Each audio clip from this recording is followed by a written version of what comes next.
I remember one of the reasons that you started to grieve, you told me this, was because remember I went to my pastor and I said, I got to sit myself down for ministry because we beefing at the house. And that bothered you. Yeah, I don't ever want to do anything that's going to prevent you from doing what God's called you to do. Look, it's me and you against the world, girl, and I ain't talking slick. Others may have said it, but they worldview was midget. That means it wasn't big enough for what life would experience. Hey, what's going on, everybody? Welcome to another episode of It's the Tanks Podcast. We are here again, and we are coming towards the end of season 1. Just 2 more episodes, and Praise God. Praise God. That you happy that you don't want to talk to the people no more? Talking to the people is great. It's great talking to you. It's great talking. Whatever. I appreciate you guys, right? And so I love talking to you guys. I love talking to you guys so much that, man, in the between seasons, we're gonna make sure we have some lives going on for y'all so y'all can talk to us. They never gonna get rid of us. We ain't never gonna go. You gotta clear that with your wife. You gotta clear that. Cleared. Oh wow. Keep going. The Lord said. And so, but listen, man, talking about the Lord saying. Oh, that was a good segue. Talking about the Lord saying, man, we want to talk to you guys because eventually we had to get to this kind of place of like being leaders, church planters, in ministry, sharing ministry and all of that. And so we want to talk to you guys because that was a part of our journey too. It wasn't necessarily, there was conflict in it, but not like deep conflict. It was more so like conflict of comfort, but not like, it wasn't causing us to be beefing with one another. More, there was some aggravation on it, and we'll talk about it. But at the end of the day, the whole idea of being in ministry, being church planters, while my wife is doing her job as a career woman in social work and trying to figure out what does that look like, was a transition that we had to process through and walk through and talk through. Because obviously when I got married, I'm talking to myself. I'm on my own podcast right now. I'm not here. Turn the camera as you were. As I was. So when we got married, obviously I wasn't in ministry, right? I was working a good job. Well, I got the job to marry you, right? But I'm working a good job, making money, providing for the household. I was in a level of ministry because I was still the assistant pastor at the church at that time. Shout out to Hope Alliance Bible Church, Dr. Pastor Ron Morrison. But I was still at a regular job, right? And obviously I was pastoring, so obviously you knew ministry was on my life. That was always. Yeah, we had talked about that in our dating phase. Yeah. So it wasn't that part wasn't a shot. Funny thing was, I remember when we was having high conflict. Okay. Like high conflict, I remember one of the reasons that you started to grieve, you told me this, was because remember I went to my pastor and I said, I got to sit myself down for ministry because we beefing at the house. And I'm not about to continue to come in here and do ministry when me and my wife ain't. Like, I was like, I'm sitting myself down. And that bothered you. Yeah. I don't ever want to do anything that's going to prevent you from doing what God's called you to do. And so to know that our dysfunction. I like how you put R. I like how you put R in there. Our contentiousness. R. Wow. Let me finish. Okay, finish. So knowing how that was impacting you to where you felt like you had to sit down for like not being able to get along because you have high integrity. You honor what scriptures say. Like, you know what I mean? If you got an alt with your brother or sister, we still siblings, like deal with that thing, right? Mm-hmm. You know what I mean? Recognizing that God probably ain't listening to you if you ain't repented of certain things, right? Mm-hmm. And so I ain't want to be in the way of that, you know? And so that currently even helps through in certain situations. So essentially what I'm hearing you saying is how you almost ruined my ministry career. Keep talking about it. Like, really? But the point of me saying that though was that because you knew there was clearly ministry on my life, and absolutely. We knew that was going to be the direction we was going. Even when we were dating, we visioned around planting a church. Like we didn't know it was planting. Well, yeah, it was ministry life. We didn't know planting. Really, we always thought I would end up taking over a church. Correct. Or pastoring. Planting was not in our view, right? It was not in our vision. Absolutely. It was not on my vision board at all. You had a vision board? No, but that wouldn't have been on it if I did. Right. And so all of a sudden though, man, I'm working this job and man, it's just getting harder and harder to go to work. Yeah. Right. And completely opposite from you. You've always loved what you do. No, I didn't. The one job I didn't like was the one that I got right out of grad school. I didn't like that job. Oh, yeah. After that, I've loved, for the last 8 years, I've loved what I've done. Absolutely. But it's all been in the same field, correct, though. Absolutely. It's always been in social work and the social service field. Where mine was in factory, right? Chemical production, all of that stuff. And so it was just getting harder and harder to go to work. And I kept saying like, babe, I just really need to find a job that's in ministry. Mm-hmm. And one of the things though that was a struggle was that I didn't make chump change. I made good money. Decent money. And so ministry jobs, they just weren't, especially in the urban where they weren't providing, they weren't paying enough that would allow the income to be replaced and similar and for our lifestyle to be able to continue. And so y'all heard about the finances conversation. I wasn't on that. She would that security. She like, nah, bro, like you got to figure out how you gonna get the income back though, because we talking significant income. Right. And I'm just like being the, you know, and some people have it like being the husband that I am. I believe I definitely lead my household. And my wife is definitely submissive. But I don't believe in domineering. I don't think that's what the scriptures teach us. You know, some people have been putting things in the comments around like, I'm not submissive. You're not submissive. Oh, he ain't no real man. It's like, well, okay, whatever. But either way it go. You're a real man. We all know I'm a real man. But anyway. How do we all know? Well, you talking about sexually. Wow. I was just talking about regularly. Okay. I was just talking about in life. Like, my bad. So no, we don't all know. I mean, that.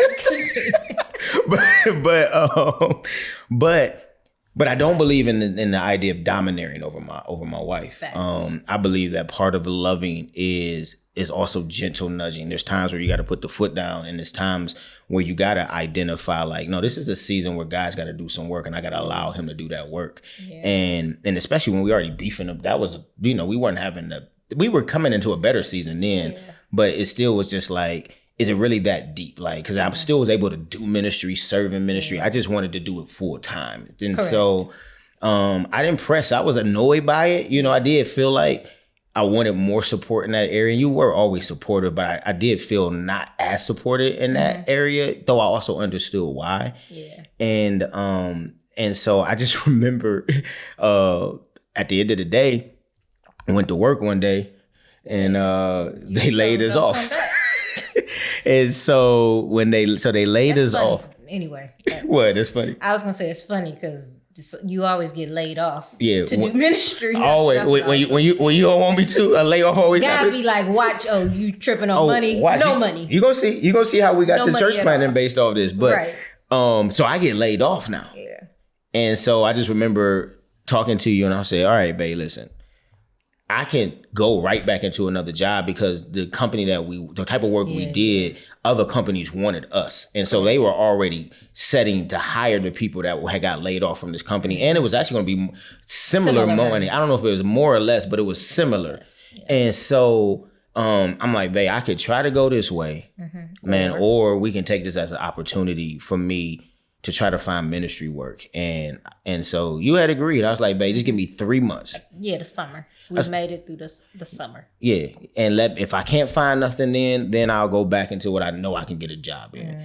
And so eventually that led me to being able to eventually find a job in ministry working with the homeless population. Correct. And so, but it came with a whole $30,000 pay cut. That was a huge challenge. And we were just like, okay, God, we gonna trust you in this season. We're going to trust you in this season. We're going to believe in you in this season. And I started off my ministry life at that job. Yeah. And it was cool. I loved what I did. I loved working with the youth. What did you love about it? I love working with the youth. Like, I love being able to give hope to these young men and young women and even the moms. Like, it's so crazy. Some of the people that were there, because I was the only man in this facility doing that type of work. And because of the people, a lot of them that I had real relationships with their kids still are in contact with me today. Yeah. And I just loved what I did. I loved being able to be a role model to those kids. I loved when the young ones would come and hug me and they would ask for me, and just to see them be treated like human beings, regardless of what was going on in their life. I remember being able to go to the high school and advocate for these kids, and the principals like, come in and teach us how we can help these kids because we can't figure out how to. Like, I love that. It was a passion of mine that brought me joy, and yeah, I love doing that. Last question, then. Go ahead. Sorry. Did you know you were discipling them at that time? Did you connect that to? No, I wouldn't never use the word discipling. I think I just used the word mentorship. I never used the word discipling. If I look back now, I would say there was levels of discipleship that I was trying to do there. Yeah. Obviously, it was a Christian organization, so I was able to do Christian curriculums, Bible studies, and type stuff like that. But I think at that time, I just thought about it as mentoring. And so, but at the same time, though, I've taken this pay cut. Facts. I'm doing ministry. And then all of a sudden you get this crazy idea. It wasn't a crazy idea. Stop it. So during that same time, so clearly like timeline, this is 2 years into being married. Yeah, this is, that's the timeline. Because I had graduated with my master's degree in social work. And so I had to wait 2 years and work in the field before I could be independently licensed. And so we're coming up on my 2 years of being to be able to become independently licensed. And so when I get my independent license, I'm like, hey, I don't want to do what I'm currently doing in this capacity anymore. I was working at a psych hospital. And so I knew and recognized that I had a desire to do like systems change, advocacy work, all of that kind of stuff. But a lot of it, I recognized I needed to be in a managerial type position in the field. And so oftentimes, in order to be in management or supervisor or anything like that, you need experience as a manager, as a supervisor. And so I didn't have that. And so there was this organization that was essentially willing to hire me as a leader, a supervisor, a manager for this small nonprofit. And so they did, but that transition came with a significant pay cut as well. So I went from, we probably lost about $20,000 of my income also. Yeah, we took a $50,000 transition. And this was at the exact same time. Like, we didn't know you were going to be laid off. So I was having this conversation kind of right before. Yeah. And then you got laid off, and I had already been pursuing this certain job. And so, yeah, we went ahead and took that too. Yeah, it was one of those things. It was just like, man, what should we do? And I'm like, well, we're going to stick to the plan. Like, at the end of the day, just one of the things that I never wanted to do when it came to my wife was cause her to lose her identity, her passion, and get it wrapped up in the fact that I want to go into ministry. Facts. Like, so it was always like, no, if I'm doing this step back, and you have an opportunity to do what you need to do, to take a step back, to go forward, then we're going to have to just trust God in this season. And I don't know how long it's going to be, but we're going to believe in him in this season. And so you did that thing too. Yeah, I sure did. And it was a season. It was a interesting season. time. One of the things that was so amazing though about that time is that, man, God is just so faithful. For two things. One, I really believe the fact that I wasn't like this domineering husband and forced you to agree to what I wanted when you weren't comfortable with it. I think God honored that. Yeah, he has. And I think that God honored the fact that when we talked about our finances, we were generous and we were faithful to giving, not just to the kingdom, but to be generous towards other people. And because though that season was rough, we owned our house at that time. We did. We owned a car. We owned a car. Well, we had both our cars. Yeah, we owned 2 cars. We still got kids at this time.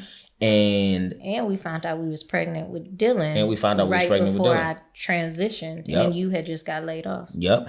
And so, but hearing throughout all of that while there had to be some credit card uses and stuff like that, and you were balancing money around and making things work, man, like we were actually just well provided for in that season. And every time it was rough, I remember every time it was rough, I remember 2 specific instances. I'm up, it's 2, 3 in the morning. I'm praying like, God, I need you to come through. Like, this just ain't gonna work, man. And literally I go to a conference and my God just put $300 in my hands, like, yo, God just told me to do this. And then another time I was stressing over money. By the end of that day, like I never asked for $1, but we got somewhere upward around like $1,000 something, just random people wanting to bless us. And then we had these random checks in the mailbox. We would get like those reimbursements from like insurance from like 2 years ago that you had overpaid, or it'd be like $20 and but 2 it was cents. like gas money, or it was like, oh, we can go grab something to eat tonight, or you know what I mean. And it was consistent. It was consistent. Then it was people at our home church that was just like, hey, here's $100 going on a date with each other, facts. So like God we were took just care of us. well provided for in that season. But eventually things got a little shaky and a little rocky, because things just got shaky and rocky. And so I had to make a decision. I had to make a decision if I wanted to stay with the organization that I was with, or if I wanted to go back to the factory, because they called me back. Yeah, and this is a few years of you working. Yeah, this is about 2 years later now, and things just wasn't going. Things just got a little funky and weird, and so I just was like, and I also wanted to make the money again. Like there was a part of me. Yeah, I was gonna say there was we, like, in terms of who we are, we also got tired of going without certain things, or having to put on hold certain things. Right. Like, yeah. Because you had, but at that time though, you had already started now your management job. At a different organization. So the cool thing about God just in that taking that pay cut initially is it honestly ended up being a setup, because 3 to 4 months later, I was able to transition into a role that truly did set my career up for what it has been since then. So that pay cut was definitely a setup. So I was like in a job now, leading the community and some stuff regarding homelessness and young adults, and making decent money to be the age that I was, but also put in a great position to advocate and change systems, which is what I had wanted to do. So God really did set me up for that ability, and then to later advance in my career for sure. Right. So I was in that job at this time. And then part of me was just like, man, I'm just tired. Like, the reality is, man, sometimes ministry pays so less, and it's not the people that burn you out. It's organizational things that burn you out, right? And I tell people that even now as a pastor, it's like, I'm like, no, I love what I do as a pastor.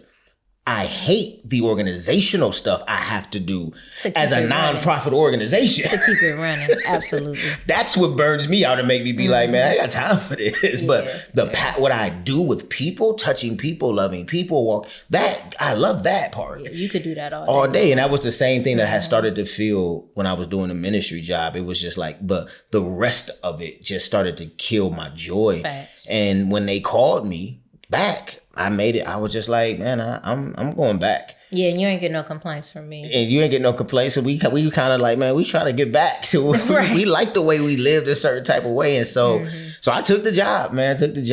Went back to the factory, and that was a horrible shit. The worst it was a decision ever to make in my life. It was a horrible time. And nothing was the same. That was bad. Like, it was, I went from 12-hour shifts, rotating shifts. You had to work an 8-hour weird time shift. Third shift, overnight. It was the worst. And I got put in a different department that was harder work. So the cakewalk money I'm making, now I'm working for my money. I was like, this is horrible. And I quickly hated going back to that job. I was like, you ain't get overtime. Previously you was trying to get overtime because of the way they did the pay situation. You wasn't trying to be there outside of when you had to be. Yeah, and so that's when I started to. So my aggravation with that started to have me start to say to you again, like, because I think at that point we were doing the Stafford Park ministry things as well, and that's when God began to burden my heart around planting the church. And we'll talk about that burden and everything in the last episode. But God had begun to burden my heart to really feel like, man, God is calling us to plant a ministry, right? Because the reality was it wasn't an option to take over a ministry, to do the type of work that we felt God calling us to do. And so that's when I started to come to you around, Bae, I think we got to plant a church. And that's even less money and uncertainty money at that time. And you was just like, no. I don't think that's what God calling us to do at all, sir. Not at all. And you heard wrong. Yeah, that's exactly pretty much what you said. And again, I'm not about to domineer because God has just shown me enough that he will do the work. Because remember we talked about that's the beauty of having someone married to somebody that truly is submitted to the Holy. I don't have to press all the time. There's sometimes where I definitely, let's be very clear, there's times where I will say to you like, no, this is what we're going to do, babe. But that's very seldom. Most times it's like, all right, well, this is why I'm thinking we need to do it, and either I'll be addressed by the Lord and we shift it, or you'll come back and be like, all right, I think maybe we probably should do it. In this case, God had to like do some stuff. Yeah, he sure did. He did lots of things. And so why don't you tell him what God did to change your heart? Well, yeah. So first, God, for just a couple things happened back to back, like month September and then month October, or whatever the months are, but it was back to back. You got into 2 car accidents.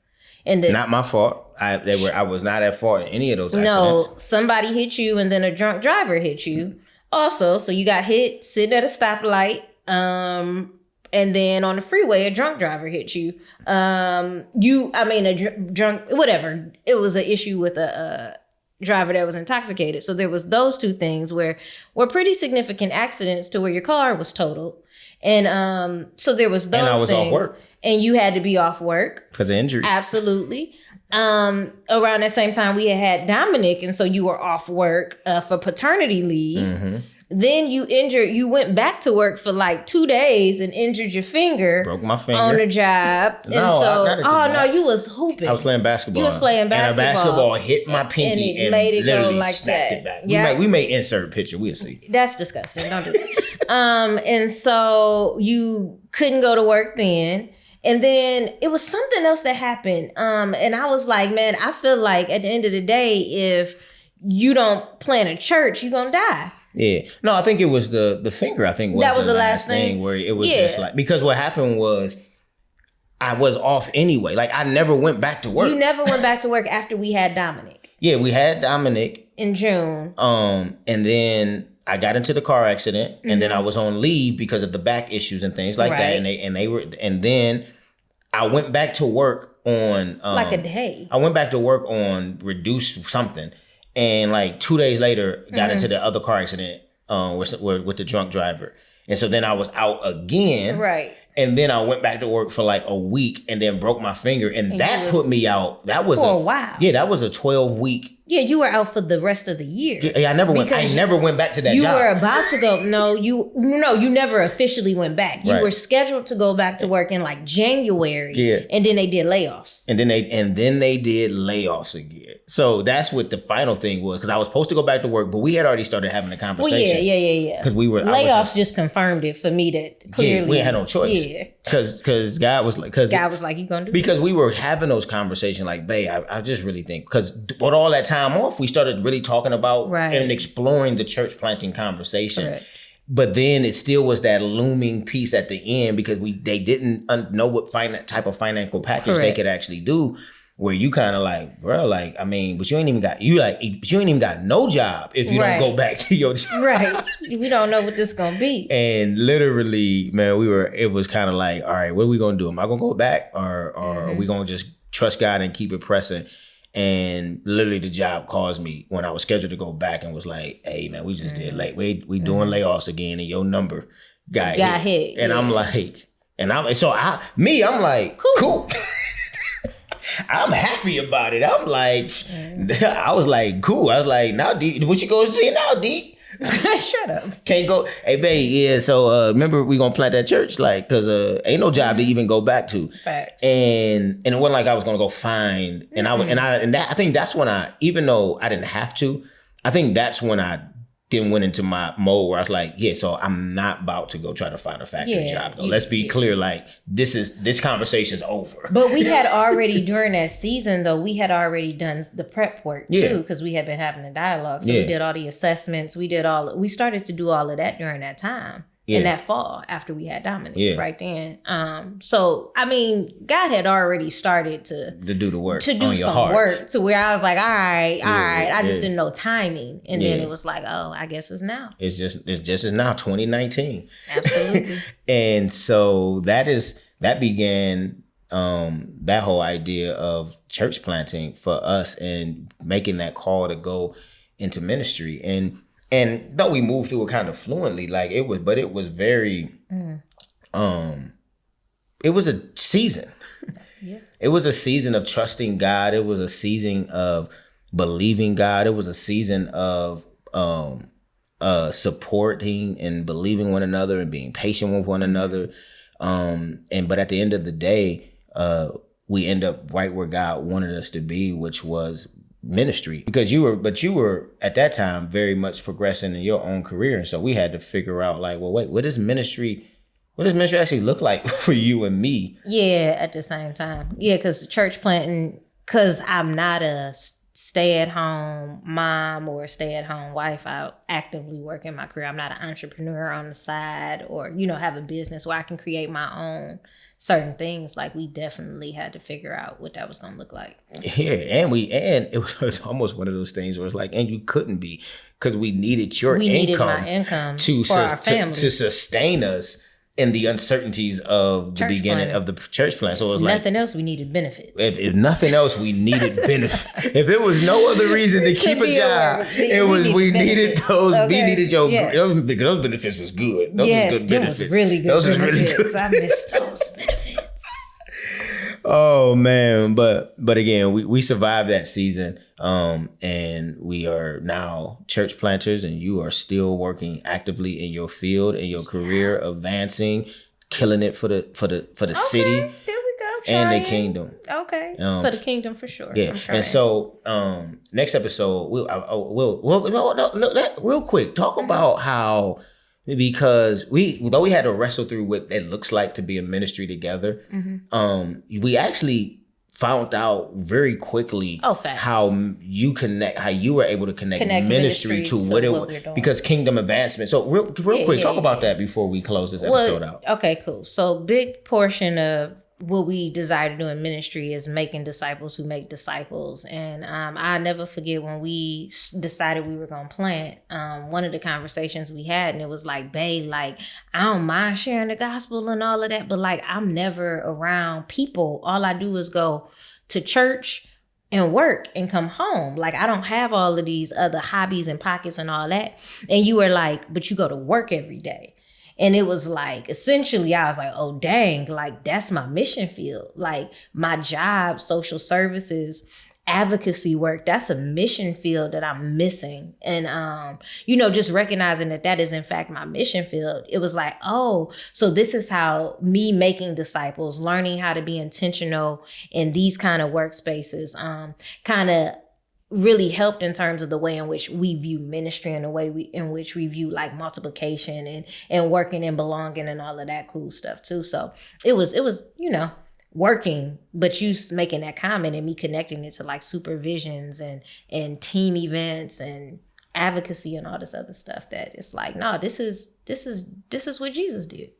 Yeah. And we was able to see a lot of good fruit come from that time. And so that was pretty awesome. And so we did figure out how it, at least in that front, there was another front that we had to figure out as well that we'll talk about in the next episode. But at least in that front, we were able to figure out like, no, wait a minute though. Like, no, regardless if you're doing what I'm doing or not, like there is ministry work that you're doing, and they went and they blended. Yeah, they go together. Especially for who we wanted to be as a church. Yes, because the people I was working with was the outcast, the less than, the homeless population, those who struggle with diverse levels of mental health or their identity and all of that. And that's very much a part of the people that you wanted to reach as well. Absolutely. And as a church and as a ministry. And so, can I just say this though? Because a lot of times people struggle with like, oh, I need a ministry job. And so they think like you can't work in a secular job and still make disciples or do ministry. And that's the like myth that I like want to dispel. There's a high level of intentionality because everybody can't be called out of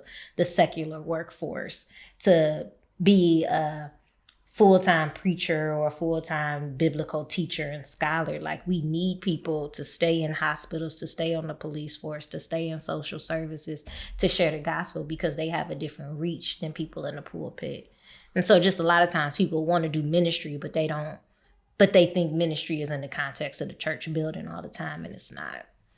Yeah, I think dispelling the myth is critical. And I think if people just read the Bible, facts, they can dispel that myth as well, because Jesus said that I'm scattering you throughout the field. And he said the field is the world. Right. And the seed are the children of God. Mm-hmm. And so the idea is that the ministry is in the world. That is where we're going to make disciples. What Absolutely. We do in church, y'all can get me preaching. What we do in church, my personal position, facts. What we do in church is service to each other. It is how we minister to the body of Christ together. So we can go back. But we are called to be ministers of reconciliation. We are called to be mediators between the world and God. Mm-hmm. Everybody. And then we come into the house of the Lord and we minister one to another through our services and gifts, facts. Through the preaching and things like that. And so there is ministry to one another. Mm-hmm. Which again, we all should be doing as well. It just looks different based upon your gifting. But then it's the ministry or the mission. The mission that go out into the world. And that is exactly where we should be doing that. And so I think that I think we just need to rethink the fact that the Bible calls us to do those things, and then also not to create this divide. Right, because we often do that as well. It's like, well, I'm out here making disciples and you doing this. Like, hold on, wait a minute. Hold on, wait a minute. There's no divide between the two. You should be ministering to the body and you should be a minister of reconciliation. It's not one or the other. Even the pastor is no longer is not exempt now from going out there and making disciples of unbelievers. No, you still got to go out there and talk to the unsaved as well, because we all are ministers to one another. And ministers of reconciliation. And so, but we can go deep and listen, y'all gonna have to come to my podcast for that stuff, because I can talk about that all day long. But listen, we just want to thank you guys for tuning in today and listening to, just as we talked about how we had to journey through and transition into the different careers, ministry, management, and how we had to handle that. And that it came with difficulties. It came with hardships. It came with levels of trust. It came with humility. It came with different levels of love, right? But at the end of the day, man, God honored every last one of those things. And we are exactly today where God wanted us to be. Mm-hmm. And so, man, we thank you guys for tuning in. Do us a favor, hit the like button, the share button, the notification bell, subscribe, do all of the buttons, and help us get this podcast out. We got one more episode, y'all. We got one more episode, guys. And so we'll see you next week on It's the Tanks.